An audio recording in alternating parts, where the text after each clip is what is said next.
There's definitely been a lot of developer interest. So one of the advantages Cardano has is that we have kind of a strategy. They said, well, back compatible with Ethereum. So if you're an Ethereum developer, you can redeploy what you have on a system. It's already a tremendous amount of interest from that side of the spectrum.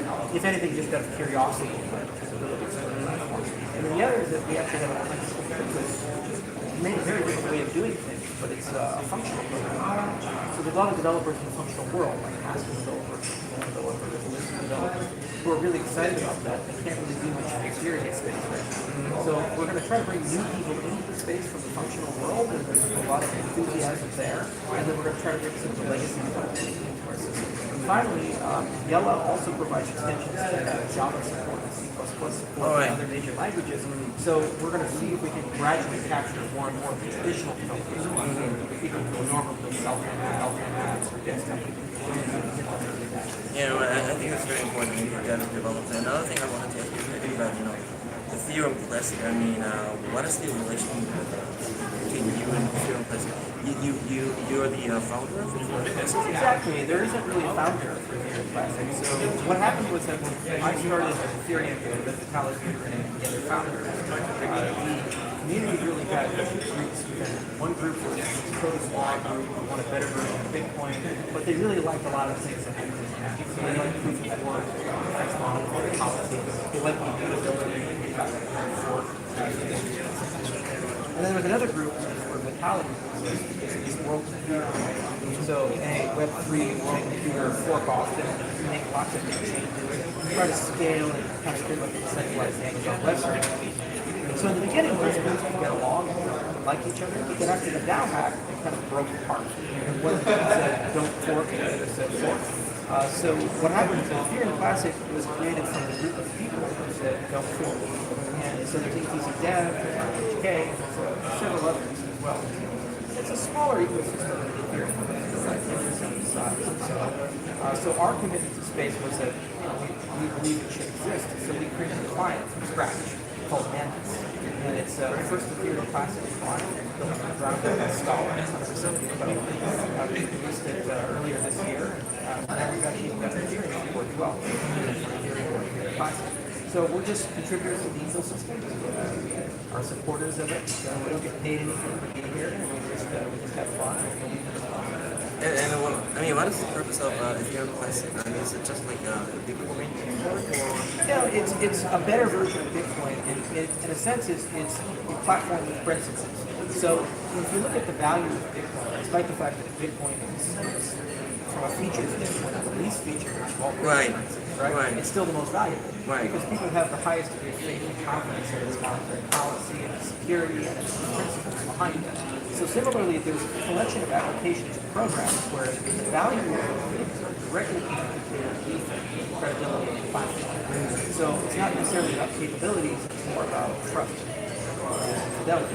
So Ethereum Classic fills that space. It's kind of like a digital commodity, just a more useful commodity than Bitcoin. It does more than that. But it has that same set of principles, proof of work, fixed monetary policy, and fidelity. Okay. And I didn't check the market, but how's Ethereum Classic doing right now? Surprisingly well, actually. If you look at liquidity, market capitalization, it's consistently staying close to $1 billion.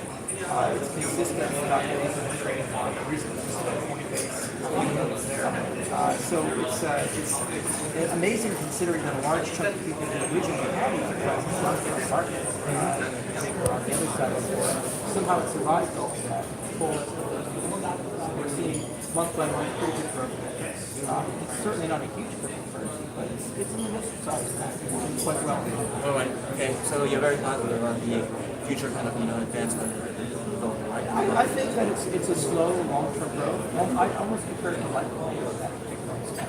Where Litecoin had vision, principles, philosophy about how they want to operate, and for 7 years it just followed that. Every year by year they built reasonable growth.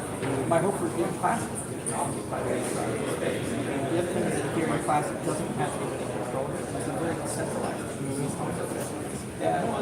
Commonwealth and labs. There's a lot of adventures in there. Some of them listed there. And so as a consequence of having that decentralization, it's a great exercise in distributed governance. Unlike Bitcoin, which is so big and so hard to change, Ethereum Classic is still relatively small as a ecosystem. So we can experiment how would we be able to make better decisions about how to form the protocol, evolve the protocol, grow the Right. protocol. I think that's a great advantage, right? And the other thing is, about Ether, because you are very heavily involved in Ethereum, right? Yeah. So what is it? I mean, is this right now the right track? I mean, it's just going down and going down. Some people say it's going to be like really, tiny at the end. Right. I mean, do you think that's an anomaly, or do you think that's a kind of a predetermined path? Well, I was on Bloomberg about a year or a half ago. I mentioned that it was well reported that ICOs were taking time to Uh-huh. So what I meant by that was that when a person sets up an ICO and says they get the money at a price point, let's say $50, $100, $500, $1,000. Right. The problem is they're not currency spectators. They're not there for Ethereum. They just use Ether to use this money. So when the market moves against them, let's say that $1,000 Ether is enters, they have to start selling Right. after it goes below that price point to lock in their project capital. So what ends up happening is you set all these bombs that as the market moves down, they have to sell. And when they sell, it pushes the price further down, further down. So a lot of the sale volume that we're seeing right now is coming from ICO projects. It's coming from fundraising because Right. they took illiquid Ether, they made it liquid, and it creates a negative trend. That's probably going to continue until they're out. But I mean, that always must be a starting point, right? The genesis, right? I mean, because it's just like a Remember that was reaction to the way market. down. In Genesis was 100 million. So it can go down a lot. And I think Ethereum probably got a little bit ahead of itself. There were certain things like Ethereum Enterprise Alliance and other news events that convinced people that Ethereum had a degree of inevitability of winning. So the price point went way, way, way up. In fact, there was even talk of, I think it was the flipping, where Ethereum would be worse. But the reality is Ethereum has a lot of major challenges. It has to go to Casper, it has to go to Plasma.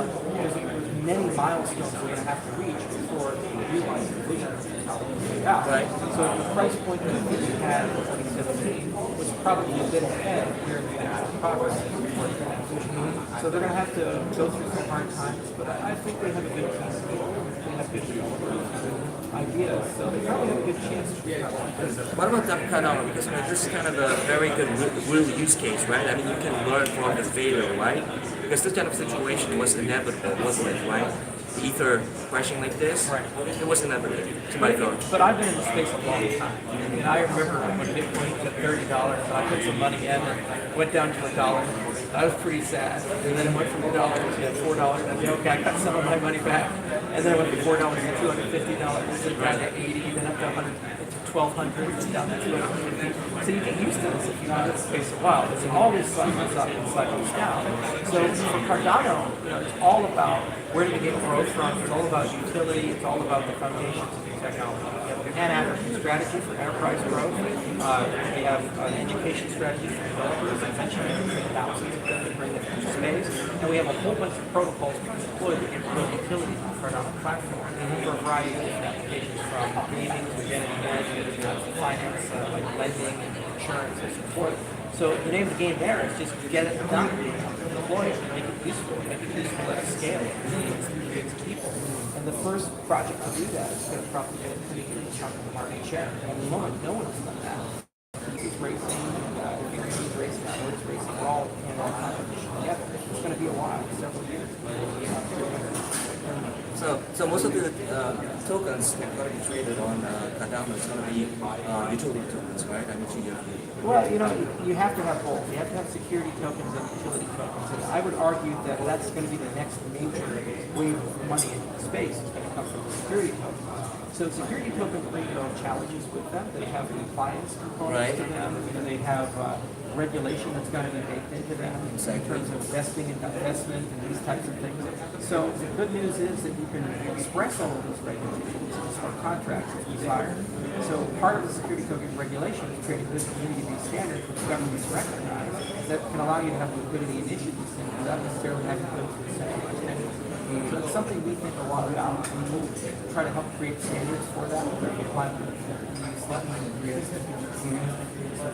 fact, I'm going to a conference in Tokyo in 2 weeks to the FSA. talking about ICO standards in Japan. I know that Korea's been having a lot of discussions about that. We used to have a lot of discussions. Right. So on the outputs of those business requirements governments gather, our hope is to collect those and write those into protocols that we can put into Cardano so that we can be a viable place to Oh, right. tokens. Okay. But there's also always going to be the utility token side. We have chimeric assets and Cardano for that. That's coming soon. We also will be ERC20 and ERC17 compatible. So as an asset issuer, you can just choose what works best for you. Okay. So with the Cardano for computing and utility, it's going to be a separate system. No, they'll be basically assets you issue on the same ledger, which have different terms and conditions behind ownership and transactions. All right. And you can program those in. Okay. And how you guys are going to resolve the scalability and speed issue? So scalability is resolved first by recognizing that accounting is different than computation. So accounting is, like who owns what, where, what's the financial history. And that's a global concern. Everybody needs to kind of know how much money is in the system. Computation is a very private thing.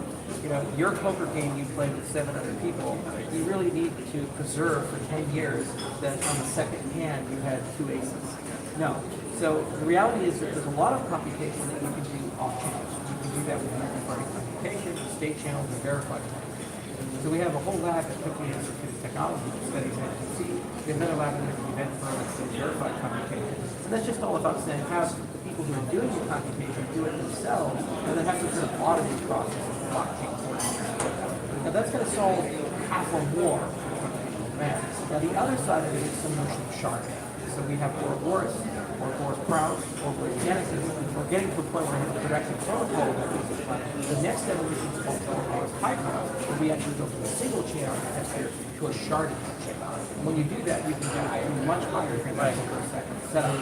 So the advantage we have with the research agenda we followed, which has taken over 3 years, $2.4 million, 6 papers, has been that we have a really strong theoretical foundation which we validated the engineering practices of how to do this.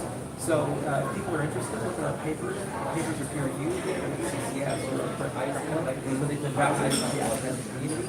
And over time, we'll just gradually roll out the features. We're in a position where we can roll them out we think we'll get great performance. And then as a developer, you can just make a decision of where do you want to run your contract. Is that going to be on-chain, a slower, more expensive format, or that be off-chain, with perhaps a little bit less security, but much faster and much cheaper, and you even have competing chains, different computation chains, long, Yella, and the developer gets to decide that. And there's going to be a trade-off profile like privacy, security, cost. So it's a complicated problem, but it's a solvable problem, mostly because we've already built things at scale as humans. Google exists, Amazon exists, these things have billions of customers. Right. So it's just a matter of saying, how do we take those practices, principles, and protocols and ideas that have been developed in the last 25 years and pull them into the principles. Right. And then as a developer, you need to be put in the driver's seat to decide what trade-offs are you willing to live with. So are you okay with losing some privacy, or are you okay with losing some decentralization if it means your app runs 1,000 times faster and much more cheaply? Or if you do want those things, well, you should still have an option to pay the excess price for such things. And then the developer gets to decide for his customers and his users get to decide what price. All right. So in a nutshell, it's a totally customized kind of platform. Right, and that's why you're talking why about. we separated accounting from computation with Cardano. So we have Cardano SL, that's where all the tokens are issued and the accounting happens. And then that's easy to optimize. It's easy to get a high TPS there because there's some uniformity in that design.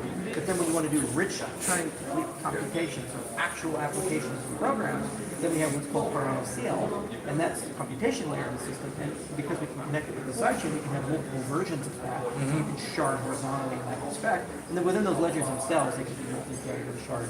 And then you can have a third layer above, which is off-chain. That's an NPC, computation, skill channel. So within that stack, you could deploy based upon where your business needs are, and then your performance will be mandated by what you've deployed. But all the design you just mentioned about it, it's kind of an evolving process, right? It's not like static and you already define everything and determine everything. Well, some of the things we already have come up with, like the heart of the system, Ouroboros, is extremely well thought out, and we spent 3 years on it and millions of dollars. So that part of the system we get very well. The sidechains component is also evolving very rapidly, and We're solidifying on several protocols there. So the connection points in the heart of the system, we think we got that sorted. And then we're starting now to figure out those layer 2, 3 things, like how do we connect multi-threaded computation to the system, the state channels to the system, and so forth. And then just sharding the ledger, that's the next major challenge for us. We have a pretty good idea of what to do there. It's just proving that that's secure. But I mean, I always have, this question in my head because, I'm not a development guy, but I understand, somehow a little bit, of the technology. But I mean, right now it seems like, there are many ideas, right? I mean, it's really concentrating on, how to resolve the scalability, speed up everything, and, plasma sharding or lightning network or this randomized kind of, POS system, for instance. I mean, how do you ultimately see the picture when it comes to blockchain? You understand what I'm saying, right? There's so many ideas right now. There are so many blockchains already. We have public, we have private, right? We have hyperledger. I mean, how do you see this, landscape turning I out? think we're going to continue to have hundreds of them. I think we're going to have an internet of blockchains. And it's much less meaningful about, well, which one is going to win absolutely and the token that's going to be the king of all tokens. It's much more about interoperability. So how do you move between these systems, both information and value?